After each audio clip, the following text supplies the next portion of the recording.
সুপ্রিয় দর্শক, আসসালামু আলাইকুম। আজকে আবারও সেই স্বল্প মেয়াদী একটা ফল, রোজেলা টক ফল, মেস্টা ফল বা চুকাই ফল দিয়ে একটি রেসিপি আপনাদের সাথে শেয়ার করছি। আমার আজকের রেসিপি টক ফল বা রোজেলা ফল দিয়ে ছোট মাছের টক। বাংলাদেশে এটাকে টক ফল, মেস্টা ফল, চুকাই ফল বিভিন্ন নামে জেনে থাকলেও ইংরেজিতে এই ফলটার নাম হচ্ছে রোজেলা ফ্রুটস বা রেড ফ্লাওয়ার। তো এই রোজেলা ফ্রুটসে আছে প্রচুর পরিমাণে ভিটামিন সি, আর এটা বহু ভেষজ গুণ সমৃদ্ধ একটি ফল যা আমাদের শরীরের জন্য খুবই উপকারী, যার বিভিন্ন গুণাগুণ আমি আমার আগের রোজেলা ফ্রুটস আচারের রেসিপিতে শেয়ার করেছি।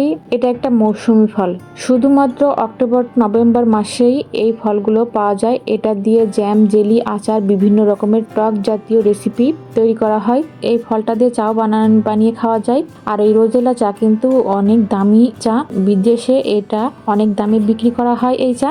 তো বিচি ও বোটাটাকে বাদ দিয়ে এই ফলের উপরে যে লাল আবরণ বা পাপড়ির মতো আছে সেটাকে শুধুমাত্র খাওয়া হয়। এখানে 200 গ্রামের মতো টক ফল আছে। তো এটার বোটা ছুরিতে কেটে বিচিগুলো থেকে পাপড়িগুলোকে আলাদা করে আমি ছোট ছোট করে বেছে নিয়েছি। আর এর সাথে একটা ছোট আলু কুচি করে রেখেছি, আর কিছু কাঁচামরিচ, ধনেপাতা কুচি, আর অল্প একটু তেঁতুল নিয়েছি। যেহেতু টক রান্না করব এই জন্য আমি একটু তেঁতুল ব্যবহার করছি। সাথে কিছু কাচকি মাছ আর হাফ কাপের মতো পেঁয়াজ কুচি করে নিয়েছি। প্রথমে চুলায় একটা প্যান বসিয়ে প্যানটা গরম করে এখানে দিয়ে দিচ্ছি 1/3 কাপের মতো সরিষার তেল। এখন গরম তেলে দিয়ে দিচ্ছি পেঁয়াজ কুচি। এরপর তেলে পেঁয়াজ হালকা করে ভেজে নিয়ে এখন দিয়ে দিচ্ছি হাফ চামচের মতো রসুন পেস্ট, হাফ চামচের মতো জিরা পেস্ট। এখন এগুলোকে হালকা করে ভেজে দিয়ে দিচ্ছি স্বাদ মতো লবণ আর হাফ চামচ হলুদ গুঁড়া।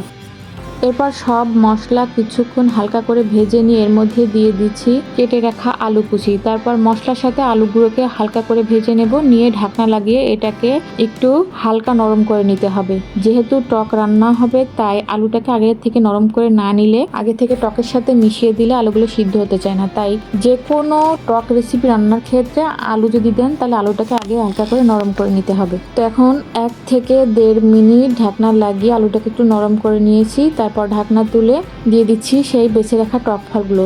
আলুর সাথে ভালো করে এটাকেও মিশিয়ে নিয়ে তারপরে কাঁচামরিচ আর তেঁতুল দিয়ে মিশিয়ে নিচ্ছি। তারপর এগুলো একটু হালকা করে ভেজে আবারও ঢাকনা লাগিয়ে রাখবো, যাতে করে সবজিগুলো আরও একটু ভালোভাবে সফট হয়ে যায়। সব কিছু একটু নরম হয়ে এলে এর মধ্যে উপর দিয়ে দিচ্ছি কাচকি মাছ আর ধনেপাতা কুচি। এরপর সব কিছু দেওয়া হয়ে গেলে সামান্য একটু পানি দিয়ে মিশিয়ে নিয়ে এটাকে ঢাকনা লাগিয়ে 3 থেকে 4 মিনিটের মতো রান্না করতে হবে। দেখতেই পাচ্ছেন এটা কিন্তু রান্নাটা কিন্তু হয়ে গেছে। তো কত সুন্দর কালার হয়েছে রেসিপিটার। এরপর একটু মিশিয়ে ঢাকনা খুলে আরও 1 থেকে 2 মিনিট এটাকে এভাবে করে খোলা অবস্থায় রান্না করে নামিয়ে নিলেই হয়ে যাবে। গরম ভাতের সাথে এই রেসিপিটা খেতে কিন্তু খুবই ভালো লাগে।